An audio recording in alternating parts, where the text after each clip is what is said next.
ஓம் ஸ்ரீ ராகவேந்திர சுவாமிகள் திருவடியிலே சரணம். நவபிருந்தாவனத்தின் அந்த 9 மகான்களின் திருவடியிலே சரணம். வணக்கம். ஆர்கே டில்லிபாபு பேசுகின்றேன்.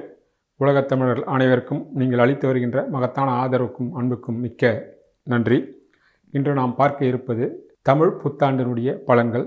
தமிழர்களாகிய நமக்கு தமிழ் புத்தாண்டு தான் நடைமுறையில் நாம் பின்பற்ற வேண்டும். இருந்தாலும் உலகம் முழுக்க ஆங்கில புத்தாண்டை கணக்கில் எடுத்துக்கொள்வதால் நாம் நியூ இயரை ஆங்கில புத்தாண்டை கொண்டாடுகின்றோம். இருந்தாலும் தமிழ் புத்தாண்டை தான் கொண்டாடுவதும் பின்பற்றுவதும் நமது கடமையாகும். ஆக இந்த சித்திரை மாதம் 1ஆம் தேதி, அதாவது 14/4/2026 சித்திரை மாதம் 1ஆம் தேதி செவ்வாய்க்கிழமை அன்று, அன்றைய திதி துவாதிசி, அன்றைய நட்சத்திரம் சதய நட்சத்திரம் கூடிய காலை 8:45 மணி அளவிலே மீன ராசியில் இருக்கக்கூடிய சூரிய பகவான் மேஷ ராசிக்கு வருவார்.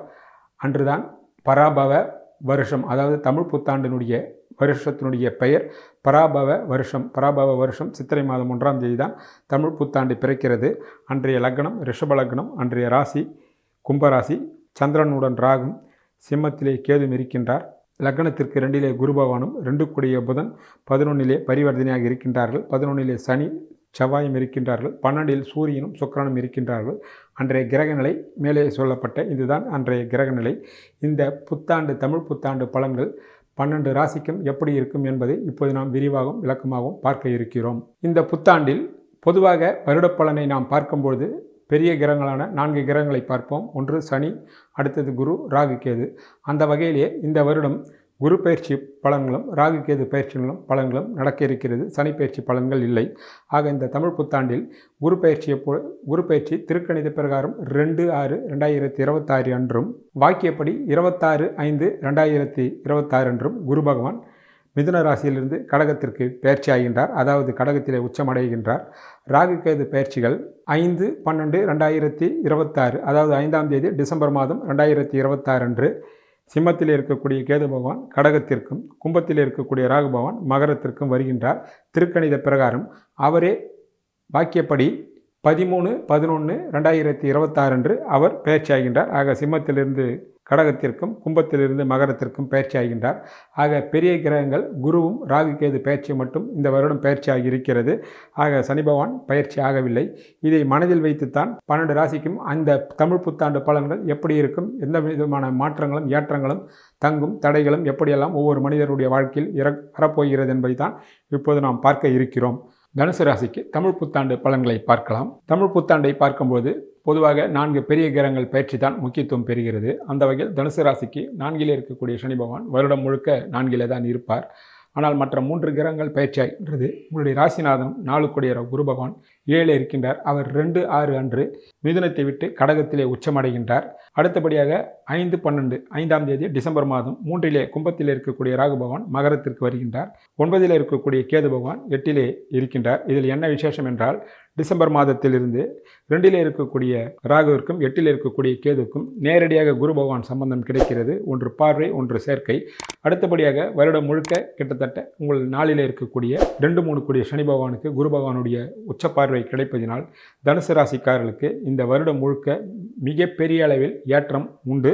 ஒரு சில சங்கடங்களும் உண்டு. அது என்ன எப்படி என்பதை விரிவாகவும் விளக்கமாகவும் இப்போது நாம் பார்க்கலாம். வருட ஆரம்பத்திலிருந்தே படிக்கின்ற மாணவ மாணவிகள், அதாவது ஜூன் மாதத்திலிருந்தே ஆரம்பத்திலிருந்தே 2ஆம் மீட்டருக்கும் 4ஆம் மீட்டருக்கும் குரு சம்பந்தம் கிடைப்பதினால், அது உச்ச குரு சம்பந்தம் கிடைப்பதினால் படிக்கின்ற மாணவ மாணவிகளும் இளைஞர்களும் இளம்பெண்களும் சரி படிப்புத் துறையில் கட்டாயம் சாதனை புரிவார்கள் என்பதே உங்களுக்கு அற்புதமான முறையிலே இந்த தமிழ் புத்தாண்டு அமையும் என்பது மாணவ மாணவிகளுக்கு மிகப்பெரிய சந்தோஷமான, வெற்றிகரமான, மகிழ்ச்சிகரமான செய்தியாகும்.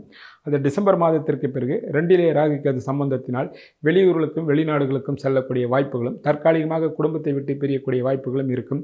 அதற்கு பண உதவியும் பல வகையில் உங்களுக்கு கட்டாயம் கிடைக்கும்.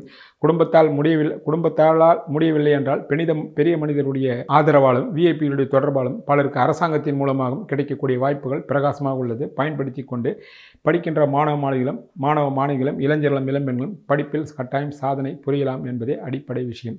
அடுத்தபடியாக திருமணமாகாது இருக்கின்ற இளைஞர்களுக்கும் இளம்பெண்களுக்கும் 8லே குரு பகவான் வந்துவிட்டார திருமணம் ஆகுமா என்பது பற்றி கவலை இல்லை. அற்புதமான முறையிலே திருமணம் ஆகும். காரணம் 2ஆம் வீட்டை பார்க்கின்றார். பெண்களுக்கு மாங்கல்ய ஸ்தானத்தில் ஒரு உச்சபலமாக இருப்பதினால் நிச்சயமாக அற்புதமான முறையிலே திருமணம் நடக்கும். டிசம்பர் மாதத்திற்கு பிறகு 2லே இருக்கக்கூடிய ராகுகேதுவிற்கு குரு பகவானுடைய பார்வையும் 2ஆம் வீட்டு அதிபதிக்கு குரு பகவானுடைய பார்வையும் கிடைப்பதினால் பொருளாதாரத்தில் மிகப்பெரிய ஏற்றமும் முன்னேற்றமும் அனைவருக்கும் சம்பாதிக்கக்கூடிய வயது உள்ளவர்கள் முதல் பெரியவர்கள் முதல் மிக பெரிய அளவிலே தனப்பிராப்தி கட்டாயம் ஏற்படும் என்பது தெளிவு.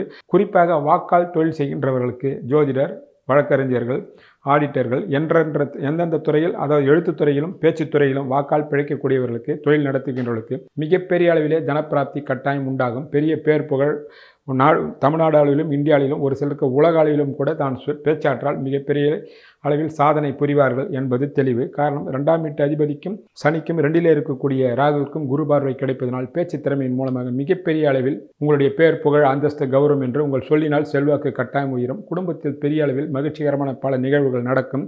தனவரவு வந்து கொண்டே இருக்கும். அதே வேளையில் தந்தையாலும் தந்தை உறவுகளாலும் ஒரு சில சங்கடங்கள் வரலாம். யோகமான தசாபுத்தி நடப்பவர்களுக்கு தந்தையால் சுபவீரியங்கள் கட்டாயம் ஏற்படும். மாறாக இருந்தால் தந்தையின் உடல்நலிவோ தந்தையினுடைய உறவுகள் மூலமாக சங்கடங்களோ அல்லது விரோதங்களோ வைத்திய செலவுகளோ வருவதற்கு வாய்ப்புகள் உள்ளது இந்த தமிழ் புத்தாண்டில் என்பது நினைவில் கொள்க. அடுத்தபடியாக பெண்மணிகளுக்கு மிகப்பெரிய யோகம், குறிப்பாக தாய்மார்களுக்கு மிகப்பெரிய அதிர்ஷ்டத்தை தரக்கூடிய தமிழ் புத்தாண்டு அமைகின்றது. காரணம் 4ஆம் வீட்டு அதிபதி 4க்கு 9லே உச்சமடைந்து 4ஆம் வீட்டை பார்ப்பதனால் இளையவர்களாக இருக்கின்றவர்களுடைய தாய்மார்களுக்கு தாயால் மிகப்பெரிய யோகமும் அதிர்ஷ்டமும் கட்டாயம் கைகூடும். தாயினுடைய உறவுகள் மூலமாக சொத்து சுகங்களோ அல்லது நகைகளோ பணங்களோ ஏதோ ஒரு வகையில் ஆதாயங்கள் கட்டாயம் கூடும் என்பது தெளிவு. அதைவிட முக்கியமாக இடப்பெயர்ச்சிகள் பலருக்கு கட்டாயம் உண்டாகும். 4ஆம் வீட்டு அதிபதி 4க்கு 9லே உச்சமடைந்து தான் வீட்டை தானே பார்க்கின்ற காரணத்தினால் இடமாற்றம், குறிப்பாக வீடு மாற்றங்கள் ஏற்படுவதற்கு வாய்ப்புகள் அதிகமாக உண்டாகும். பலர் புதிய குடியிருப்புகளுக்கு செல்லலாம். புதிய வீட்டை கட்டிக்கொண்டோ அல்லது கட்டிய வீட்டை அப்பார்ட்மெண்ட்டில் ஃப்ளாட்டில் வாங்கி கொண்டு செல்வதற்கு வாய்ப்புகள் உள்ளது. வாகன சேர்க்கை கட்டாயம் உண்டு. இது மிக மிக முக்கியமாக தனுசு ராசிக்காரர்களுக்கு எந்த வயதிலுடன் இருந்த இந்த வருடம், அதாவது இந்த தமிழ் புத்தாண்டில் 14/4/2026 ஆரம்பித்து 14/4/2027 பலருக்கு புதிய வீடுக்கு கட்டி கொண்டு போகக்கூடிய வாய்ப்புகள் பிரகாசமாக இருக்கும் என்பது அனுபவபூர்வமான உண்மை. அதற்கு கோச்சார கிரகங்கள் மிகவும் சாதகமாக உள்ளது. நிச்சயமாக நீங்கள் அந்த வாய்ப்பினை கட்டாயம் பயன்படுத்தி கொள்ளலாம். தாயாரின் மூலமாக பலவிதமான அதிர்ஷ்டங்கள் யோகங்களும் காத்திருக்குது. புதிய வீட்டிற்கு போகக்கூடிய வாய்ப்புகளும் கட்டாயம் உண்டு. தொழிலதிபர்களுக்கு கடினமான முயற்சியில் சற்று பாடுபட வேண்டியிருக்கும். ஆனால் தொழில்துறையில் லாபங்கள் எதுவும் குறையாது. தொழிலுக்காக கடன் வாங்கக்கூடிய சூழ்நிலைகளும் பலருக்கு உருவாகலாம். அந்த கடன்களை நீங்கள் சுப கடன்களாக எடுத்துக்கொள்ளலாம். பொதுவாழ்வில் இருப்பவர்களுக்கு பட்டம் பதவிகள் தேடி வரும். வியாபாரிகளாக இருப்பதற்கு அலைச்சலும் திருச்சலும் அதிகமாக இருக்கும். பல வெளியூர்களுக்கும் வெளிநாடுகளுக்கும் அடிக்கடி செல்லக்கூடிய வாய்ப்புகள் கட்டாயம் உண்டாகும். அதன் மூலமாக தொழில்துறை மிக பெரிய அளவிலே வளர்ச்சி அடையும். சிறிய வியாபாரிகளுக்கும் அலைச்சல் திருச்சல் இருந்தாலும் அதற்குண்டான லாபங்களும் வருவாய்களும் கட்டாயம் உண்டாகும் என்பது தெளிவு. அதைவிட முக்கியமான விஷயம், கணவன் மனைக்குள் ஒரு சில நேரங்களில் விட்டு கொடுத்து செல்ல வேண்டும். இல்லை என்றால் தேவையற்ற வீண் குழப்பங்களும் சர்ச்சைகளும் உண்டாகும். கணவனாக இருந்தாலும் மனைவியாக இருந்தால் கணவர்களும் யோகமான தசாபுத்தி நடப்பவர்களுக்கு நிச்சயமாக சுபவீரியங்கள் கட்டாயம் காத்திருக்கிறது என்பது தெளிவு. வண்டி வாகனங்கள் வாங்குவது, வீட்டிற்கு தேவையான உயர் ரக பொருட்கள் வாங்குவது, இன்ப சுற்றுலா செல்வது, ஒரு சிலர் ஆன்மீக சுற்றுலா செல்லக்கூடிய வாய்ப்புகள் உண்டாகும். மாறாக சொந்த ஜாதகத்தில் 7ஆம் வீட்டிற்கு சாதகமற்ற தசாபுத்தி நடந்தால் இந்த காலகட்டத்தில் தேவையற்ற கணவன் மனைவிக்குள் வீண் பிரச்சனைகளும் வீண் விரைய செலவுகளும் ஒரு சிலருக்கு வைத்திய செலவுகளும் வரலாம் என்பது குறிப்பு. அதேபோல் தந்தைக்கு யோகமான தசை நடந்தால் முதலில் சொன்னது போல யோக செலவுகளும், மாறாக தந்தை ஸ்தானத்திற்கு சொந்த ஜாதகத்தில் 9ஆம் வீட்டிற்கு 6, 8, 12 கூடிய தசைகள் நடந்தால் தேவையற்ற முறையில் தந்தைக்கு வீண் விரைய செலவுகளும் வைத்திய செலவுகளும் விரோதங்களும் வரலாம் என்பதையும் நீங்கள் கவனத்தில் கொள்ள வேண்டிய விஷயம்.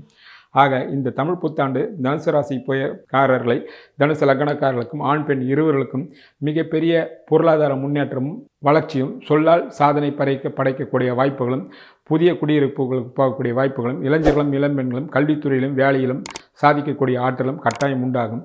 பொது வாழ்வில் இருப்பவர்களுக்கு வரக்கூடிய சட்டமன்ற தேர்தலில் பலருக்கு சட்டமன்ற உறுப்பினராக சீட்டுகள் கிடைக்கலாம். அவர்கள் கடினப்பட்டு மிகவும் போராடி ஜெயிக்கக்கூடிய வாய்ப்புகள் பலருக்கு உருவாகலாம். அதற்கு உங்கள் சொந்த ஜாதகம் சாதகமாகும். வீட்டில் குடும்ப உறுப்பினருடைய ஜாதகம் உங்களுக்கு சாதகமாக இருந்தால் வெற்றி கனியை கட்டாயம் பெறலாம். இல்லை என்றால் கிட்டத்தில் தோற்கக்கூடிய அமைப்புகள் உருவாகுவதற்கு வாய்ப்புகள் உள்ளது என்பதில் நீங்கள் கவனத்தில் கொள்ள வேண்டும். அதற்கு முக்கியமான காரணம், சனி பகவான் 10ஆம் வீட்டை பதவி கொடுக்கக்கூடிய 10ஆம் வீட்டை பார்ப்பதே அதற்கு காரணம். போட்டியல் மிக கடுமையாக இருக்கும் என்பது அரசியலில் நிற்கக்கூடியவர்களுக்கு கவனிக்கத்தக்க விஷயமாக அமைகின்றது. மற்றவர்களுக்கு இந்த தமிழ் புத்தாண்டு தனுசு லக்னக்காரருக்கு ஆண் பெண் இருவருக்கும் எல்லா வயது உடையவர்களுக்கும் மிகப்பெரிய பொருளாதாரமும் ஏற்றமும் முன்னேற்றமும் ஆண்டாக நிச்சயமாக அமையும் என்பதால் தாராளமாக நீங்கள் புத்தாண்டை மனம் மனம் போல் மனமறிய வருக வருக என்று நீங்கள் மலர் தூவி வரவேற்கலாம். நம்மளுடைய ராசிநாதன் 8இல் மறைந்து விட்டாரே என்று யாரும் அச்சப்பட தேவையில்லை. காரணம், ஒரு உச்சமாகி அவருடைய சுபப்பார்வை 12-2-4க்கு பட இருப்பதினால் பலவிதமான ஏற்றம், முன்னேற்றம், பொருளாதார உயர்வு, சொத்து சுகங்களை வாங்கக்கூடிய அமைப்புகள் பலருக்கு அமையும் என்பது தமிழ் புத்தாண்டு பலன்கள் உங்களுக்கு கொடுக்க தயாராக இருக்கின்றது. ஆக அனைவருக்கும் இனிய தமிழ் புத்தாண்டு நல்வாழ்த்துக்கள். வணக்கம்.